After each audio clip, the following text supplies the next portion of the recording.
ലോകകപ്പ് ഫുട്ബോളിന്റെ ആവേശ കാഴ്ചകളുമായി നമ്മളിപ്പോൾ എത്തിയിരിക്കുന്നത് കോഴിക്കോട് ഓമശ്ശേരിയിലെ അമ്പലക്കണ്ടി രാജീവ് ഗാന്ധി വയലിലാണ്. ഇവിടെ നമുക്ക് കാണാം കഴിഞ്ഞ തവണ അന്താരാഷ്ട്ര തലങ്ങളിലൊക്കെ ശ്രദ്ധ നേടിയിരുന്ന പുള്ളാവൂരിലെ കട്ടൗട്ടിന് സമാനമായി അതിനേക്കാൾ വലിയ രീതിയിൽ തന്നെയാണ് ഇവിടെ സംവിധാനിച്ചിട്ടുള്ളത്. ഇവിടെ ബ്രസീലിന്റെ കാണാം, തൊട്ടടുത്തായി പോർച്ചുഗലിന്റെ വലിയൊരു കട്ടൗട്ട് കാണാം, അതിന് തൊട്ടടുത്തായി അർജന്റീനയുടെ കട്ടൗട്ട് കാണാം. ഇനി അടുത്ത ദിവസങ്ങളിലായി ഫ്രാൻസിന്റെയും അതുപോലെ ഖത്തറിൽ ഇടം നേടിയ മലയാളി താരത്തിന്റെയും ഒക്കെ കട്ടൗട്ടുകൾ ഇവിടെ സ്ഥാപിക്കുന്നുണ്ട് എന്നാണ് ഇവിടുത്തെ നാട്ടുകാർ നമ്മളോട് പറഞ്ഞത്.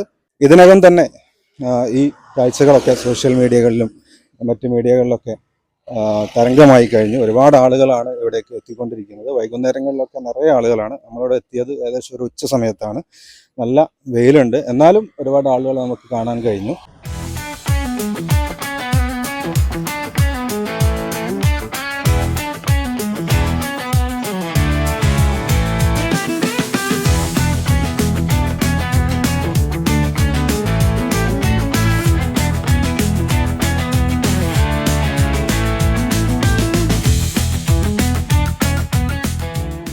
ഞങ്ങളെ സ്വന്തം നാട് അമ്പലക്കണ്ടിയിൽ ഇങ്ങനെ ഒരു 3 ടീമിന്റെ കട്ടൗട്ട് വന്നതിൽ ഭയങ്കര സന്തോഷമുണ്ട്. ഈ കട്ടൗട്ട് വന്നതിലൂടെ നമ്മളെ ലോകം മൊത്തം ശ്രദ്ധ ഈ അമ്പലക്കണ്ടിയിലേക്ക് വരും വിധത്തിൽ നമ്മൾ ഫേമസ് ആയി. ഞാൻ ബ്രസീൽ ഫാനാണ്, പോർച്ചുഗൽ സിസ്റ്ററാണ്. ഇത് കാണാനായിട്ട് ഞങ്ങളെ വീട്ടിൽ നിന്ന് വന്നാണ്. നിങ്ങൾ അർജന്റീനയുടെ ആളല്ലേ? ഞങ്ങൾ നോക്കിയപ്പോ ബ്രസീലിന്റെ ആളെ കണ്ടില്ലോ.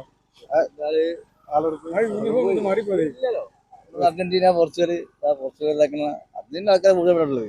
നിങ്ങൾ അർജന്റീന നിങ്ങളെ എന്താ പോർച്ചുഗലിന്റെ പ്രത്യേകിച്ച് അങ്ങനെ ഒന്നുമില്ല. എനിക്ക് അങ്ങനെ വലിയ ആരോടും ഇങ്ങനെ കൂടുതൽ ഇമ്പോർട്ടൻ്റ് ഇല്ല. ആരാലും സന്തോഷം കാണാം. അപ്പൊ നേരത്തെ കണ്ട ബ്രസീൽ നിങ്ങൾ തന്നെ ആയില്ലേ? അല്ല, അങ്ങനൊന്നുമില്ല. അത് നമ്മളൊരു ചെയ്യാൻ വേണ്ടി പണ്ട് കാലത്ത് ഓർമ്മ കാലത്തെ അർജന്റീന ഫാനാണ്. നിങ്ങളെവിടെ സ്ഥലം എവിടെ? നിങ്ങൾ ഓമശ്ശേരി. എല്ലാവരും ഓമശ്ശേരി തന്നെയാണ്. ഇവിടെ എങ്ങനെ വൈകുന്നേരമൊക്കെ സ്ഥലം? ടീം ഏതാ? അർജന്റീന. അർജന്റീന എല്ലാരും അർജന്റീന തന്നെ അല്ലേ? അപ്പൊ അർജന്റീന കപ്പടിക്കും എന്താണ്?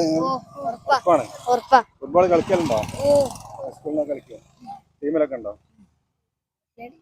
ഇത് കാണാനായിട്ട് വന്ന പോയി വരികയാണ്. പോയി വരുമ്പോ കണ്ടോ അതോ നേരത്തെ അറിയോ എങ്ങനെ ഇവിടെ ഉള്ളത്? എങ്ങനെയുണ്ട് ഈ കട്ടൗട്ടും കാര്യങ്ങളൊക്കെ? സൂപ്പറാണ്. അപ്പൊ അർജന്റീന തന്നെ കപ്പടിക്കട്ടെ. Okay, thank you. നിങ്ങളിപ്പോ ഏതാ ടീം? വയനാട് അർജന്റീന. അപ്പൊ നിങ്ങൾ മൊത്തം കുടുംബസമേതം അർജന്റീന ആണല്ലേ? നാളെ മൊത്തം അർജന്റീന. എന്താണ് ഈ ഒരു കട്ടൗട്ടൊക്കെ വെച്ച് ഇവിടെ ഈ ഒരു കാഴ്ചയൊക്കെ എന്താ ഇതിനെ പറ്റി പറയാനുള്ളത്? നല്ല ഉഷാറായിട്ടുണ്ട് പരിപാടി. കഴിഞ്ഞ പ്രാവശ്യം പുള്ളാവൂരാണല്ലോ, അങ്ങോട്ട് മാറി. കഴിഞ്ഞ പ്രാവശ്യം ഞാൻ നേരത്തെ പറഞ്ഞിട്ടുണ്ടായിരുന്നു അന്താരാഷ്ട്ര തലത്തിലൊക്കെ ശ്രദ്ധിക്കപ്പെട്ട ഒരു കട്ടൗട്ട് ആയിരുന്നത്. അപ്പൊ അതേപോലെ ഒരു പ്രതീക്ഷ ഉണ്ട് എന്ന് തോന്നുന്നു. ഇപ്പൊ തന്നെ ട്രെൻഡായി തുടങ്ങി. ഒന്നങ്ങൾ തൂക്കി അടുത്ത ഞങ്ങൾ തൂക്കും, അതേ പറയാനുള്ളൂ. അടുപ്പിച്ച് തൂക്കും. അങ്ങനോട് പോയിക്കോളാം അണ്ണം വെറുതെ. Okay, thank you. ഇതുപോലെയുള്ള ലോകകപ്പ് ഫുട്ബോളിന്റെ ആവേശ കാഴ്ചകളും വിശേഷങ്ങളും ഒക്കെ ആയി നമുക്ക് അടുത്ത വീഡിയോകളിൽ വീണ്ടും കാണാം. അതുവരേക്കും